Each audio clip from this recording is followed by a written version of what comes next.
यथा भ्रमरो पुष्पं वर्णगन्धं अहेटयन् फलेति रसमादाय एवं गामे मुनीचरे। नमो तस्स भगवतो अरहतो सम्मा सम्बुद्धस्स। नमो तस्स भगवतो अरहतो सम्मा सम्बुद्धस्स। नमो तस्स भगवतो अरहतो सम्मा सम्बुद्धस्स।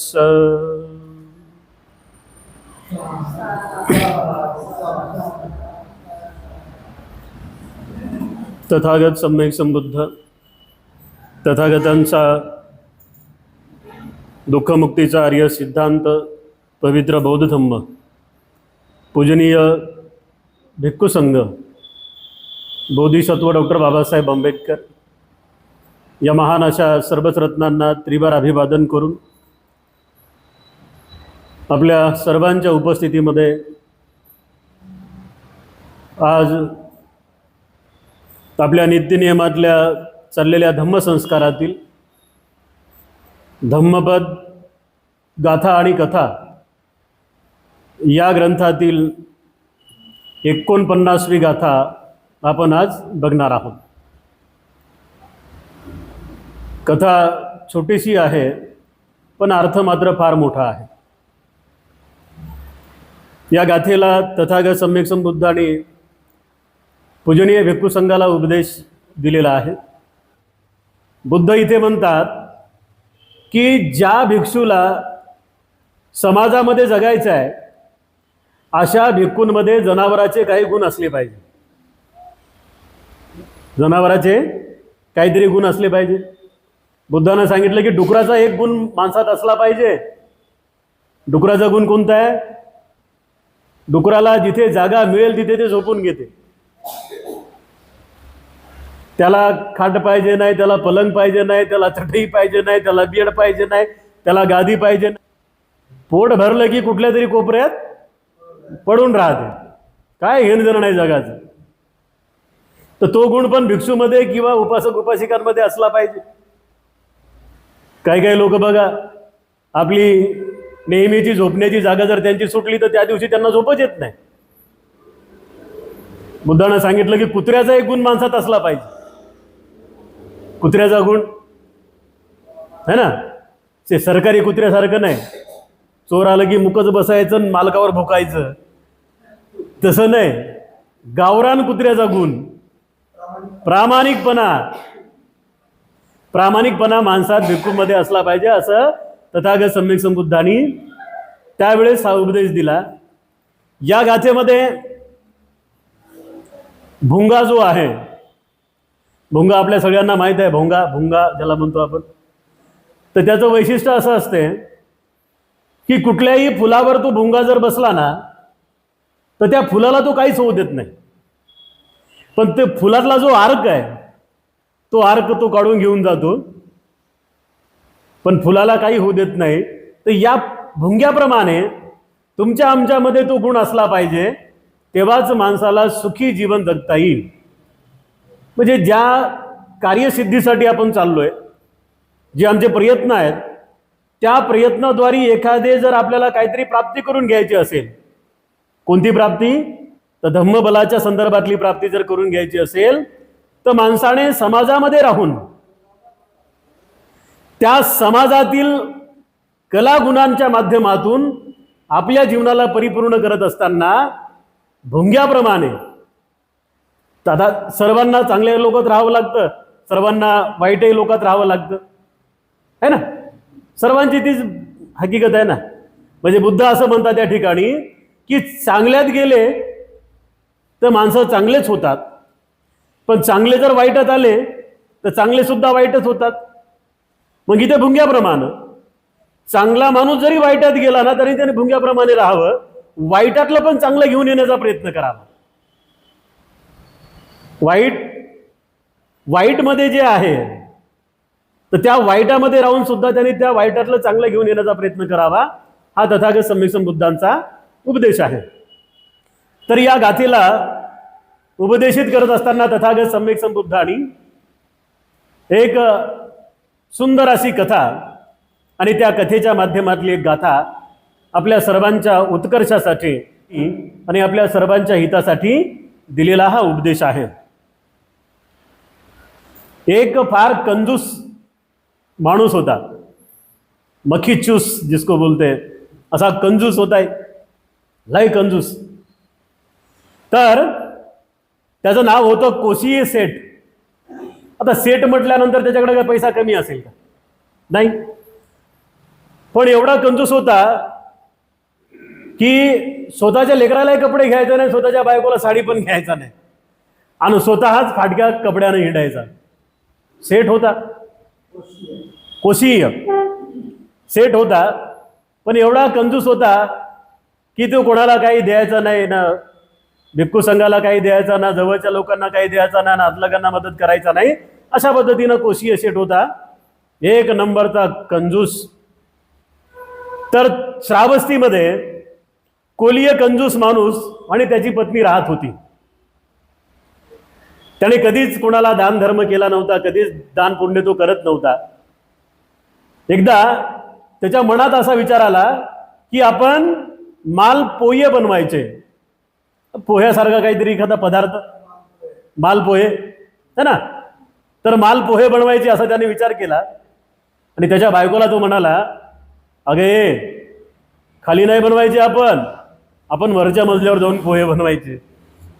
खाली जर मालपोहे बनवले तर कढीपत्त्याचा वास लोकांना जाईल, है ना, मिरचीचा वास लोकांना जाईल, फोडणी दिल्यानंतर जिकडे तिकडे सगळ्यांना समजेल, आणि मग कोणी ना कोणी तरी त्या वासानं येईल आणि आम्हाला मागेल.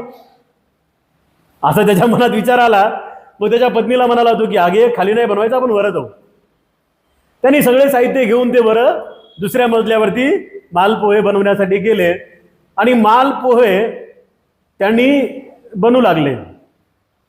तर मालपोहे बनवताना तथागत सम्यक संबुद्ध भिक्खू संघासमेत कुठे आहेत? श्रावस्तीमध्ये. तथागत जाणकार आहेत. तथागतांनी पाहिलं, जाणलं की हा जो कोशीय आहे, सेठ कोशीय, तर याच्या मनाची अवस्था श्रोतापन्न अवस्था प्राप्त करण्यासारखी आहे. अगोदरच्या जन्मातले त्याचे काही पुण्यकर्म, वर्तमान काळातले त्याचे काही पुण्यकर्म जे काही असतील त्याच्याकडे आहे ना, म्हणजे तो जरी कंजूस असला तरी इतर पुण्यकर्म त्याच्याकडे होते. म्हणून तर त्याच्या मनाची अवस्था बुद्धाला जाणता आली की याच्या मनाची अवस्था ही श्रोतापन्न अवस्था प्राप्त करणारी आहे. तथागत सम्यक संबुद्धांनी त्या ठिकाणी त्याच्या संपूर्ण मनाला समजल्यानंतर तिथे असलेल्या भिक्खू संघापैकी महामोग्गल्ल्याण यांना त्यांच्या घरी पाठवले. महामोग्गल्ल्याण बघा, म्हणजे अशा मोजक्या कामासाठी तथागत सम्यक संबुद्ध दोनच भिक्षूची निवड करायचे. एक म्हणजे सारीपुत्र आणि दुसरा म्हणजे महामोग्गल्ल्याण. एक तथागताचा उजवा हात, दुसरा तथागताचा डावा हात. सारीपुत्र हे संघाचे सेनापती आहेत, म्हणजेच महाप्रज्ञावान भिक्खू सारीपुत्र, आणि रिद्धिमानात अग्र बनते महामोग्गल्ल्याण, है ना. इतर दुसऱ्या भिक्षूची नेमणूक केली का नाही, तर रिद्धिमानात जो अग्र आहे, म्हणजे ज्याला परमनाचं ज्ञान सुद्धा आहे, रिद्धिबल, ते उघड्या डोळ्यानं सोडा पण बंद डोळ्यानं पण पाहू शकते की मनात काय चाललं. अशा रिद्धिमनात अग्र असलेल्या महामोग्गल्ल्याणला तथागत सम्यक संबुद्धांनी त्याच्या घरी पाठवलं. आणि महामोग्गल्ल्याण तिथे गेल्याबरोबर त्यांनी खूप चांगल्या पद्धतीनं दानाच्या कथा सांगितल्या, दानाचे फायदे सांगितले असतील. दान कथा म्हणजे काय, तर दानाचे फायदे सांगितले असतील की एकाने जर दुसऱ्याला दिलं तर त्याला सुद्धा काही कमी पडत नाही, श्रद्धेतून दिलं तर त्याचा सुद्धा फायदा होते, म्हणजे घेणाराचाही फायदा होते आणि देणाऱ्याचाही फायदा होते, घेणाऱ्याचाही लाभ होते आणि देणाऱ्याचाही लाभ होते. अशा पद्धतीनं महामौद्गल्यानं दानाच्या कथा सांगितल्या आणि त्या दानाच्या कथा ऐकल्याबरोबर त्याच्या मनाची अवस्था दान देण्याची झाली. त्याने आणि त्याच्या पत्नीनं मस्त मालपोहे महामौद्गल्यांना तिथे दिले आणि तो महामौद्गल्यांसोबत त्याच्या पत्नीला घेऊन श्रावस्तीमध्ये जेतवनात महामौद्गल्यन, त्याची पत्नी आणि कोशीय सेठ हे सगळे जण आले. तथागत सम्यक संबुद्धांनी आणखी त्याला खूप चांगल्या पद्धतीनं प्रवचनं दिली.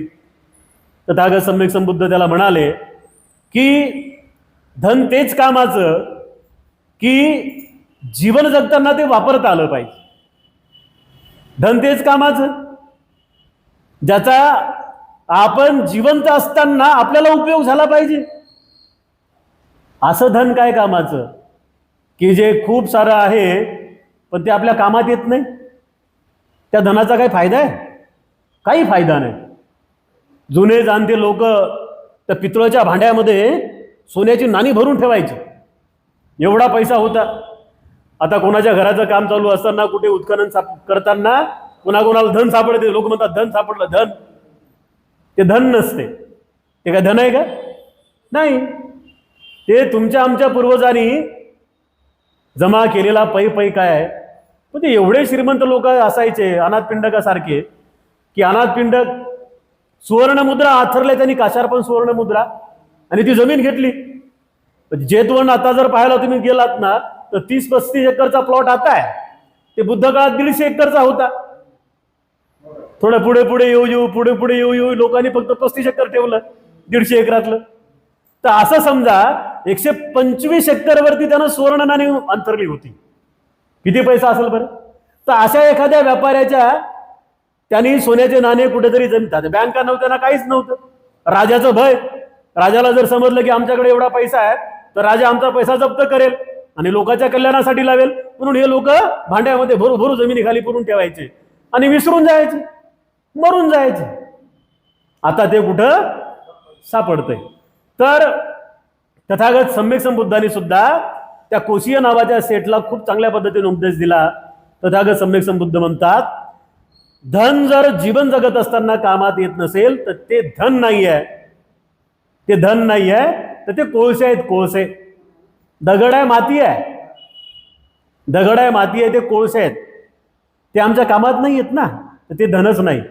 अशा पद्धतीचे खूप चांगला उपदेश दिल्यानंतर त्याच्या मनाची अवस्था बदलली आणि तिथे असलेल्या 500 भिक्षूंना त्यांनी मालपोहे हाताने बनवून खाऊ घातले. बघा, आतापर्यंत हा सेठ असा होता की जो स्वतःच्या लेकरालाही खाऊ घालत नव्हता, स्वतःच्या पत्नीला सुद्धा पैसे देत नव्हता.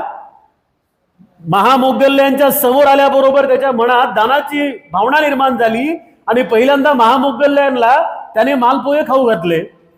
श्रावस्तीत गेला, बुद्धाचं प्रवचन ऐकलं. बुद्धाचं प्रवचन ऐकल्यानंतर 500 भिक्षूंना दोघा नवरा बायकोनी खूप चांगल्या पद्धतीनं मालपोहे करून खाऊ घातले आणि तथागताच्या प्रवचनामध्ये त्याच्या मनाची अवस्था बदलून गेली. मनाची अवस्था बदलल्याबरोबर तो म्हणाला की भगवान, आता हे काही नको. भगवान, हे आता काही नको. ना धन नको, ना दौलत नको, ना गाडी नको, ना वाडी नको, ना साडी नको, ना काहीच नको. आता हे भगवान, या साऱ्यातून मला बाहेर यायचं आहे. मी विनंती करतो की मला तुमच्या संघामध्ये प्रवचित करा. तथागत सम्यक संबुद्धांनी त्याला प्रवचित केलं. ध्यान मनन चिंतन करून तो अरहंत झाला. कथा इथे संपते. पण तथागत सम्यक संबुद्धांनी दिलेला अत्यंत महत्वाचा उपदेश आहे की माणसाने दान का द्यायला पाहिजे, है ना. म्हणजे तथागताचा सद्धम्म ऐकत असताना जिथून कुठून सुरुवात होते माणसाच्या पुण्यकर्माची, तर पहिल्यांदा बुद्ध राजा असेल, महाराजा असेल, राजपुत्र असेल, भिकारी असेल, कोणी असेल, तर बुद्ध त्याच्या मनाला त्याग शिकवतात. त्याग देणं म्हणजे त्यागणे. तर बुद्ध म्हणतात पहिल्यांदा दान कथा शिका, म्हणजे त्यागी बना. दान द्या म्हणजे त्यागी बना. शील समजून घ्या, शीलाच्या कथा जाणून घ्या, शील समजून घ्या, शीलाचं आचरण करा, म्हणजे शील आचरणाच्या कथा जाणून घ्या आणि मग समाधी प्रज्ञा, मग पुढच्या गोष्टी आहेत. सुरुवात दानापासून आहे. 3 प्रकारचे दान सांगितले. एक आमिष दान आहे, एक स्वतःच्या शरीरातला एखादा पार्ट दान देणं, आणि एक म्हणजे बोधिसत्वाच्या कथा जेव्हा पाहतो तर बोधिसत्वाने आपलं सर्वस्व जीवनपणाला लावलेलं आहे, संपूर्ण दान दिलेलं आहे, प्राणाचं दान दिलेलं आहे, तर ते दान श्रेष्ठ म्हटलेलं आहे बुद्ध धम्मामध्ये.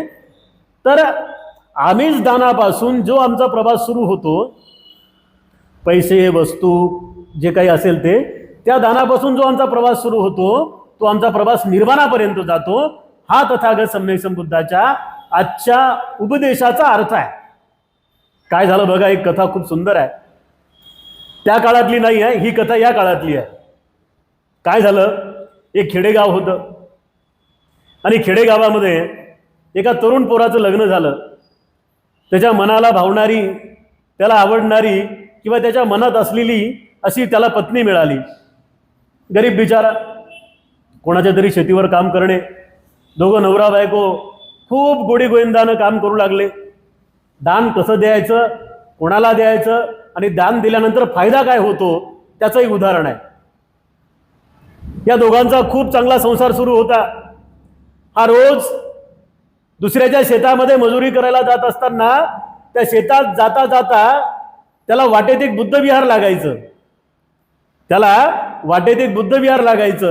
त्या बुद्धविहारात भंतीजी असतील एक, आणि याचा नित्यनियम ठरलेला होता की शेतात जाताना बैल सोबत असतील, बैलगाडी सोबत असेल, कधी पायी पायी जात असेल तर विहारासमोर आला की विहाराच्या बाजूला बैलगाडी लावायचा, कधी बैल लावायचा, कधी पायी पायी आला तर चप्पल बूट काढून बाजूला ठेवायचा, विहारात जाऊन त्या भंतीजीला वंदन करायचं आणि 5 रुपये त्यांच्या हातात द्यायचा. रोजचा नित्यनियम त्याचा. 5 रुपये त्या भंतीजीच्या हातात द्यायचा, वंदन करायचं, निघून जायचा.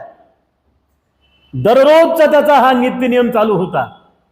दररोज जवळजवळ त्या गोष्टीला आता 20 वर्ष झाले.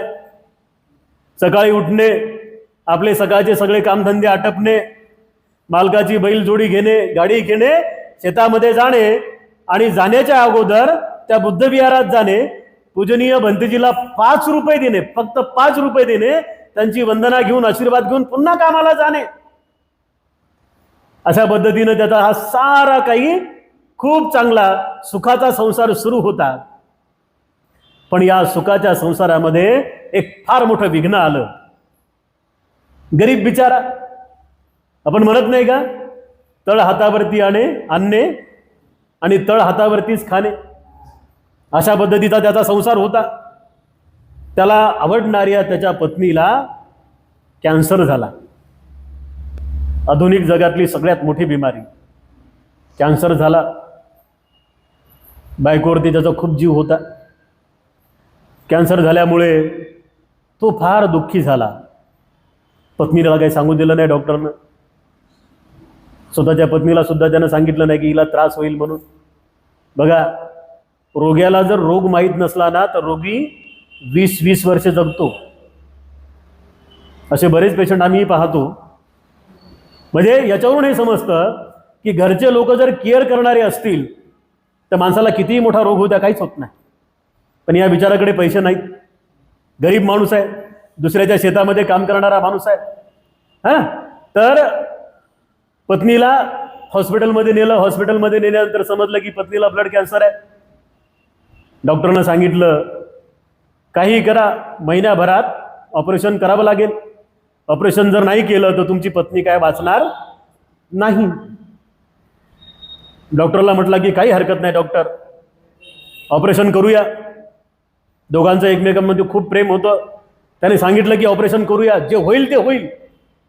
डॉक्टरला विचारलं की पैसा किती लागते. डॉक्टर म्हणला काही जास्त नाही, फक्त 5 लाख रुपये लागतील. त्याची मजुरी 100, 150, 200 आणि त्याला 5 लाख रुपये भरायचे. बघा मग काय मनाची अवस्था झाली असेल त्याच्या. जिच्यासोबत 20 वर्षापासून मी संसार करू लागलो अशी माझी पत्नी हॉस्पिटलच्या बेडवरती आहे, तिला कॅन्सर झालेला आहे आणि त्या कॅन्सरमधून बाहेर काढण्यासाठी डॉक्टरनं 5 लाख रुपयाचं ऑपरेशन सांगितलेलं आहे. तेव्हा त्याच्या पायाखालची जमीन सरकली आणि मग तो विचार करू लागला की या पडत्या काळात मला मदत कोण करेल. तो पहिल्यांदा त्याच्या मालकाजवळ गेला. मालक म्हणी 5 लाख रुपये तर देऊ शकत नाही.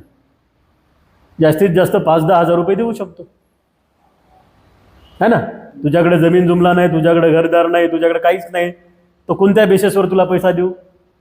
मालकानं सांगितलं की जास्तीत जास्त 5,000 रुपये देऊ शकतो, 10,000 रुपये देऊ शकतो किंवा 20,000, याच्या पलीकडे नाही. मग थोडा वेळ तो बसला. हॉस्पिटलमध्ये बसल्यानंतर पुन्हा त्याच्या मनात विचार आला की चला नातेवाईकाकडे जाऊया. कधी ना कधीतरी नातेवाईकाला आपण मदत केलेली आहे असा त्याच्या मनात विचार आला. तो बहिणीच्या दारात गेला.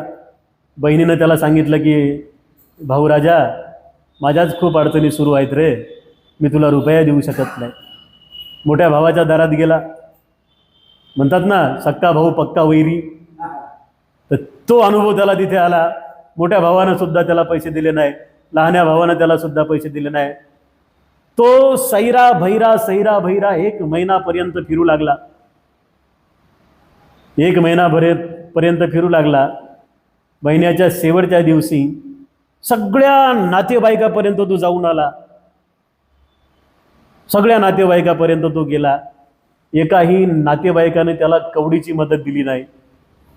ते नातेवाईक फार पुण्यवान असतात की आपल्या नातेवाईकाच्या कामात येतात, है ना. भावकी खतरनाक आहे. भावकी जगातली सगळीच भावकी, म्हणजे परक्याला जरी कमी वाईट वाटेल पण भावकीला जास्त वाईट वाटते.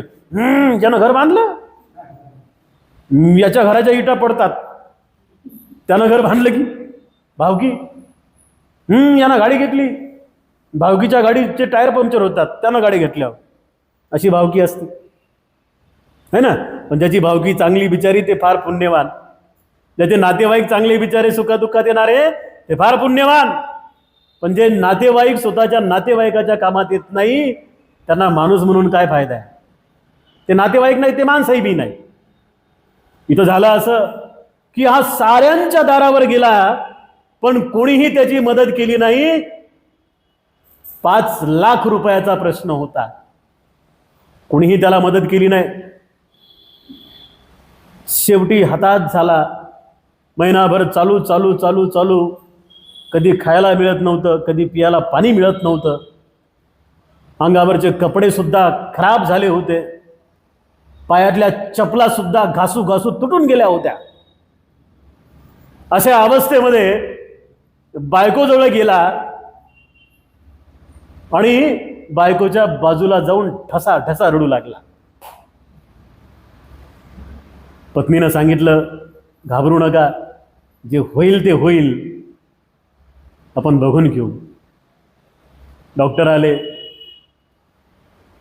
डॉक्टरांनी सांगितलं, अर्ध्या तासामध्ये आम्ही पेशंटला ऑपरेशन थिएटरमध्ये नेत आहोत.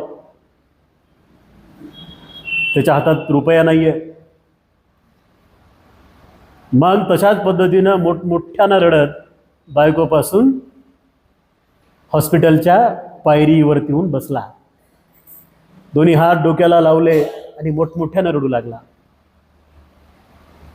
20 मिनिटं झाले, 25 मिनिटं झाले, 30 मिनिटं झाले. 30 मिनिटानंतर एक नर्स आली की आम्ही तुमच्या पेशंटला ऑपरेशन थिएटरमध्ये नेत आहे, या फॉर्मवरती सह्या करा. तो खळबळून उठला.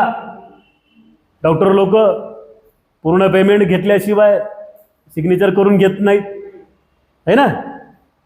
तो खळबळून उठला. त्याच्या मनात विचार आला की आता माझी बायको वाचेल. तो पटपट काउंटरला गेला आणि काउंटरला जाऊन त्यांनी सिग्नेचर केली. सिग्नेचर केल्यानंतर डॉक्टरला विचारलं की डॉक्टर, एवढे 5 लाख रुपये माझ्या बायकोच्या ऑपरेशनचे कोणी भरले? डॉक्टरनं हाताने इशारा केला की ते बघ, ते भंतेजी तिथे उभे आहेत, त्या भंतेजीनं तुझ्या बायकोच्या ऑपरेशनचे 5 लाख रुपये भरले. कोणते भंतेजी? की जे रोज 5 रुपये घ्यायचे त्याच्याकडून, है ना. त्या डॉक्टरनी सांगितलं की ते बघ, ते भंतेजी तिथे आहेत, त्यानं तुझ्या बायकोच्या ऑपरेशनचे 5 लाख रुपये भरले. धावत पळत गेला, भंतेजीच्या पायात पडला. भंतेजीनं उठून उभं केलं. त्यांनी प्रश्न केला, भंते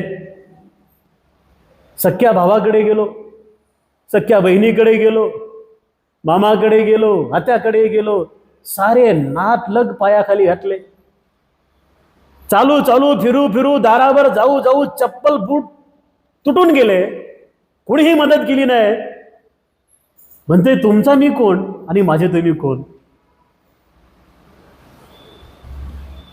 तुम्ही कुठल्या कुळातले, मी कुठल्या कुळातला, ना तुम्ही माझे नातेवाईक, मग ही कसं काय? आणि तुम्ही एवढी रक्कम कशी काय दिली? ते भंते म्हणाले त्याला, अरे 20 वर्षापासून तू रोज मला देऊ लागला, एक दिवस मी तुला दिलं तर काय फरक पडणार आहे? है ना? 20 वर्षापासून तू मला रोज देऊ लागला, एक दिवस मी तुला दिलं तर काय फरक पडणार आहे? म्हणून उपासक आणि उपासिकांनो, आपण द्यावं कुठं आणि द्यावं कुणाला हे आम्हाला समजलं पाहिजे, है ना? आमचं दिलेलं आम्ही जर 1% दिले ना, तर आम्हाला 100% रिटर्न आलं पाहिजे. एक पुण्यकर्म करा, त्या पुण्यकर्माच्या मार्फत तुम्हाला त्या एका पुण्यकर्माचे 100% रिटर्न भेटतात. कोण कधी देवदूतासारखा येईल आणि तुमच्या मदतीला धावून येईल काही सांगता येत नाही. तर मायमाऊल्यांनो, या पद्धतीने केलेले कर्म माणसाला कुठे फळ देतील काही सांगता येत नाही. आणि म्हणून तथागत सम्यक संबुद्धांनी त्या काळी त्यावेळी या कोसियेला बदलताना हा सुंदर असा उपदेश दिलेला आहे आणि ही सुंदर अशी धम्मकथा सांगितलेली आहे.